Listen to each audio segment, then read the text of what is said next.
Hello and welcome again to Dr. O's Corner. Today, we will be taking a look at one of the major problems that often determine and perhaps affect the success of a leader within a team or an organization. This, as you probably can imagine, is no less than trust. The concept of trust remains a fundamental aspect which many have even gone on to describe as the lifeline of any meaningful relationship between two or more people within an organizational setting. How can a leader build trust with those with whom he or she had been entrusted? What happens if such trust is lost? Well, without wasting too much time, let's dive into it. Just as changes starts with an abstract concept that gradually develops into practical action, so also is building trust in any relationship. The point here is trust building in any relationship requires, and often than not takes, a significant amount of time for it to be fully established. With such understanding, a knowledgeable leader who wants to be successful would have to embrace the reality of time required in building trust with its or her employees or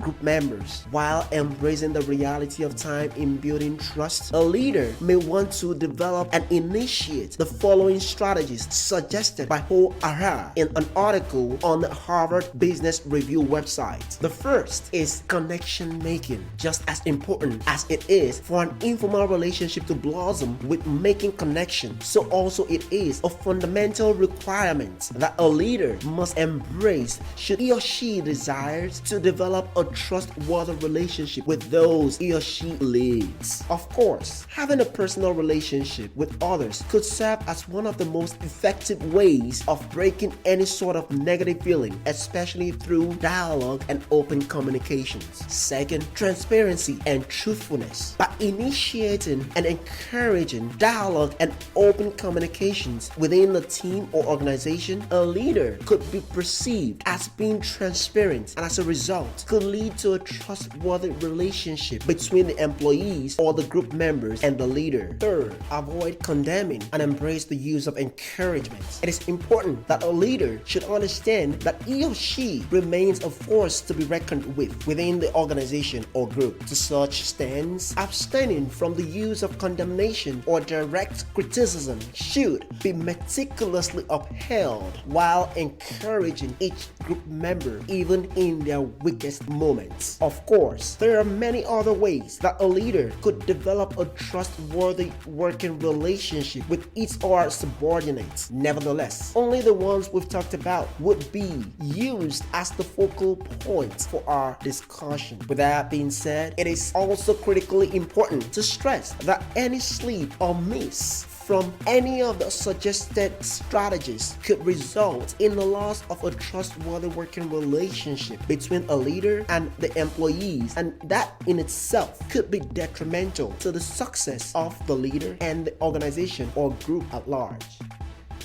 Thanks, and hope to see you again.